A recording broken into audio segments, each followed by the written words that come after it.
बिस्मिल्लाहिर्रहमानिर्रहीम, अस्सलाम वालेकुम। मैं हूं शफ़क़त अली और आप देख रहे हैं मेरा YouTube channel. Imran Khan versus establishment लड़ाई शिद्दत अख्तियार कर गई, तबले जंग बच गया। इमरान खान ने चारों महाज एक साथ खोल दिए। अफवाज पाकिस्तान के तर्जुमान जनरल बाबर इफ्तिखार का रद्द-ए-अमल सामने आया। कल इमरान खान ने फैसलाबाद जलसे में आर्मी चीफ की तैनाती से मुतल्लक एक बयान दिया था। उस बयान पर बहुत ज़्यादा मामलात ख़राब हो चुके हैं। जो बैकडोर राब्ते थे, जो नंबर ब्लॉक किए हुए थे, जो अनब्लॉक हो गए थे, बैकडोर बातचीत थी। आज सदर पाकिस्तान ने उस हवाले से तस्दीक की कि उनके राब्ते हैं और फ़ौज पाकिस्तान के तर्जुमान को ख़ुद फ्रंट फुट पर आकर ये बयान क्यों देना पड़ा। और ये सारी सियासी लड़ाई, जो तलखियाँ, जो शिद्दत हमें नज़र आ रही है, ये किस करवट बैठेगी। आज की इस वीडियो में इस सारे मामलात के ऊपर बात करूंगा, लेकिन इससे पहले एक छोटी सी स्टोरी मैं आपके साथ शेयर करना चाहता हूं। इस स्टोरी का हालात हाज़रा से, सियासत से कोई ताल्लुक़ नहीं है। ये मेरे मोहल्ले की स्टोरी है। मोहल्ले में एक हाजी साहब हैं। हाजी साहब ने माशाल्लाह से 4 शादियां की हुई हैं और चारों की चारों बीवियां आते जाते हाजी साहब की कुत्ते खानी करती हैं। अब सवाल यह है कि हाजी साहब को सबसे ज़्यादा गुस्सा कौन सी बीवी पर आना चाहिए। डेफिनेटली उस बीवी पे आना चाहिए जो ज़्यादा हाजी साहब की कुत्ते खानी करती है, जो ज़्यादा गालम गलोच और ताने मेने देती है। लेकिन खिलाफ मामूल सबसे छोटी बीवी के ऊपर हाजी साहब को गुस्सा ज़्यादा आता है। अब गुस्सा क्यों ज़्यादा आता है, एक तो वजह यह है कि जब भी हाजी साहब उनको बुलाते हैं और वो कभी बहाने से मैके चली जाती हैं, कभी मुंह बसूर के दूसरे कमरे में चली जाती हैं, कभी कोई और बहाना कर देती हैं और कभी लड़ाई कर लेती हैं कि अगर मैं इतनी बुरी हूँ तो जाओ दूसरी बीवियों के गोद में जाकर सो जाओ। अब मसला यहाँ पर ये बातें, गालियाँ, ताने मेने या सलवातें नहीं हैं। असल जो मसला है जिसकी वजह से सबसे छोटी बीवी के ऊपर हाजी साहब ज़्यादा गुस्सा रहते हैं, उनकी अक्सर धुनाई भी करते हैं, अक्सर इनका झगड़ा भी होता है, वो ये है कि बाकी जो तीनों बीवियां हैं वो गालियां भी देती हैं, ताने मिने भी देती हैं और वो सब कुछ भी देती हैं जिसकी हाजी साहब को ज़रूरत हो। सब कुछ से मुराद मोहब्बत, वफा, शार, खिदमत, कुछ भी आप लगा लें। अब जो छोटी वाली है वो डिमांड्स पूरी नहीं करती, जिसकी वजह से हाजी साहब को इनके ऊपर गुस्सा आता है और हाजी साहब गुस्से से लालो लाल हो जाते हैं। और जो बाकी 3 बीवियां उनके बारे में वो कहते हैं कि इनके मुंह पर गालियां जचती भी बड़ा हैं, सजती भी बड़ा हैं। बहरहाल इसका मौजूदा सियासत से कोई ताल्लुक़ नहीं है और बिल्कुल गैर सियासी एक छोटी सी स्टोरी हर गली मोहल्ले में आपको मिल जाएगी। जो मामलात हैं Imran Khan versus establishment, backdoor राब्ते चल रहे थे। मैंने कल की वीडियो में भी ये बात शेयर की थी। एस्टेब्लिशमेंट और जो सियासी हलके हैं वो सब के सब इत्तफाक कर चुके थे कि नवंबर में हुकूमत डिसॉल्व कर दी जाएगी, फरवरी या मार्च में इलेक्शन करवा लिए जाएंगे। इससे पहले बातें ये चल रही थी कि अक्टूबर के पहले दूसरे हफ्ते में हुकूमत की छुट्टी हो जाएगी और एक इंटरम सेटअप आ जाएगा और एक टेक्निकल एक्सटेंशन देकर जब नई हुकूमत आएगी वो नए आर्मी चीफ की तैनाती करेगी। लेकिन शायद कोई फ्रस्ट्रेशन है, शायद कोई गुस्सा है, या एक वजह यह भी हो सकती है कि इमरान खान साहब समझते हैं कि उनको चारों तरफ से घेर लिया गया है।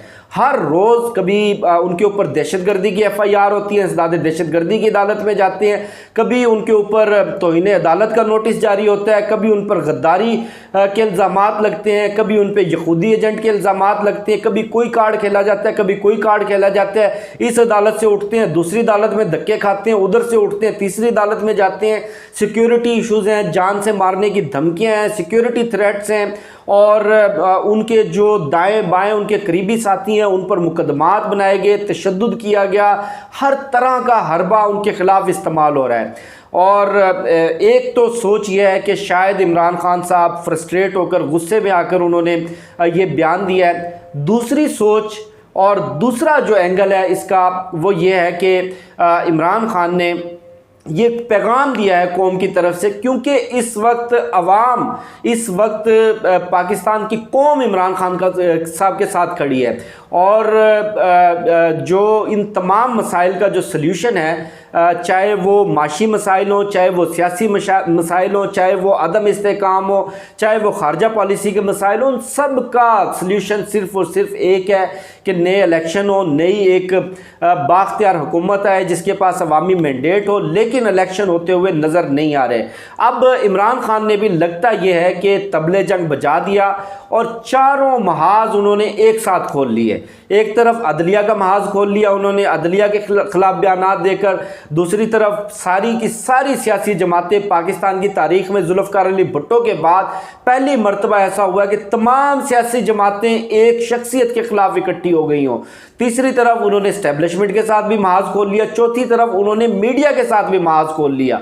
और मीडिया के साथ आपको पता है कि ARY का जिस तरह से सॉफ्टवेयर प्लस हार्डवेयर अपडेट किया गया है, उसके बाद आज बोल टीवी को भी बंद कर दिया गया।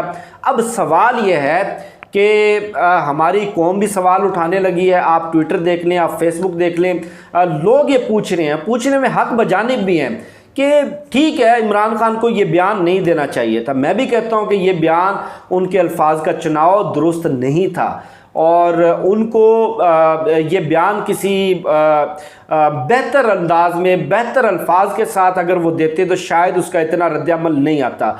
लेकिन आज फवाद चौधरी साहब ने जो प्रेस कॉन्फ्रेंस की उसमें उन्होंने बड़े सीरियस सवालात उठाए। आप देखें, एक शख्स जिसके ऊपर 40 अरब रुपए की मनी लॉन्ड्रिंग का मुकदमा है और ठोस शवाहद मौजूद हैं, उस पर फर्द जुर्म आयद होनी थी, उसको उठाकर मुल्क का वजीर आज़म बना दिया गया। एक शख्स जिसके ऊपर 450 अरब रुपए की जेली अकाउंट्स के केसेस हैं, उसको उठाकर इक़्तिदार में हिस्सा दे दिया गया। इसी तरह 70% काबीना उन अफराद पर मुश्तमिल है जिनके ऊपर नैब के और करप्शन के मुकदमात थे। किसी के ऊपर मनी लॉन्ड्रिंग का मुकदमा था, किसी के ऊपर मंशियात का मुकदमा था, यानी कि चोरों का, ठगों का टोला लाकर मुसल्लत कर दिया गया। और उससे भी बढ़कर अल्लाह की शान देखें कि एक शख्स जो अदालत से सजा याफ्ता है, मुजरिम है और इश्तिहारी है, भगोड़ा है, पाकिस्तानी अदालतों को मतलूब है, उससे मनी लॉन्ड्रिंग का मुजरिम, मनी लॉन्ड्रिंग का मुलजिम जो कि वजीर आज़म बना दिया गया, वो लंदन जाकर अगले आर्मी चीफ की अपॉइंटमेंट से मुतल्लक मशवरा करेगा।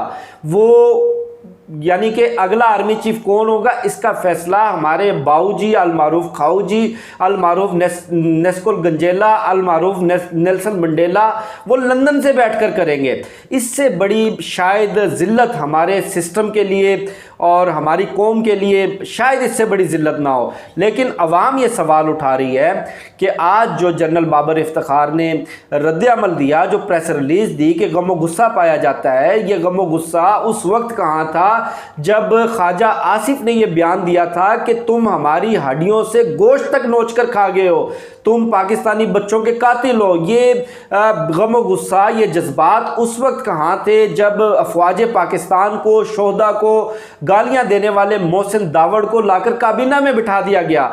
ये जज्बात उस वक्त कहाँ थे जिस वक्त मरियम नवाज ये नारे लगवाती थी कि ये जो दहशतगर्दी है इसके पीछे वर्दी है। नवाज शरीफ नारे लगवाता था, नवाज शरीफ ललकारे देता था कि जनरल कमर जावेद बाजवा तुम्हें जवाब देना होगा। और ये सारी की सारी चीज़ें आपको याद नहीं है कि जो हमारे पानी और बिजली के वज़ीर खुर्रम दस्तगीर साहब हैं, उन्होंने तलत हुसैन के प्रोग्राम में क्या कहा था कि हम इक़्तिदार में इसलिए आए, हमने इमरान खान की हुकूमत को इसलिए गिराया कि वो जनरल फैज़ हमीद को अगला आर्मी चीफ ना बना देते। क्या आसिफ अली जरदारी ने यह नहीं कहा था कि जनरल फैज़ हमीद तो खुड्डे लाइन लग गया? अब सवाल यह है कि फ़ौज में तफरीक कौन पैदा कर रहा है? क्या फैज़ हमीद कमीशन लेकर नहीं आया? क्या उसके पास जेली डिग्री थी? क्या उसने कोर्सेज नहीं किए? क्या उसको प्रमोशन मेरिट से हटकर मिली थी? तो जनाबे वाला, ये मामला इतना सादा और इतना आसान नहीं है, लेकिन चूँकि मामलात बहुत ज़्यादा शिद्दत अख्तियार कर गए हैं, ये लड़ाई चोम की जंग बन गई है, यानी कि सारे महाज बेक वक्त खोल लिए गए, सारे दुश्मन एक साथ इकट्ठे हो गए हैं। लेकिन इंसानी तारीख़, सियासी तारीख़ और जो सिविलाइजेशंस की हिस्ट्री है, मालूम इंसानी तारीख़, जो अवामी हमायत है, जो अवाम की कह लें कि तहरीक है, अवाम का जो रद्द-ए-अमल है, उससे बड़ी से बड़ी ताकत कभी भी नहीं जीत सकती। फाइनली जो जीत होगी पाकिस्तानी अवाम की होगी, लेकिन लगता यह है कि उस वक्त तक बहुत ज़्यादा नुकसान हो चुका होगा। मुझे शफ़क़त अली को दीजिए इजाज़त, इंशाल्लाह आपसे फिर नेक्स्ट वीडियो में मुलाकात होगी। पाकिस्तान जिंदाबाद।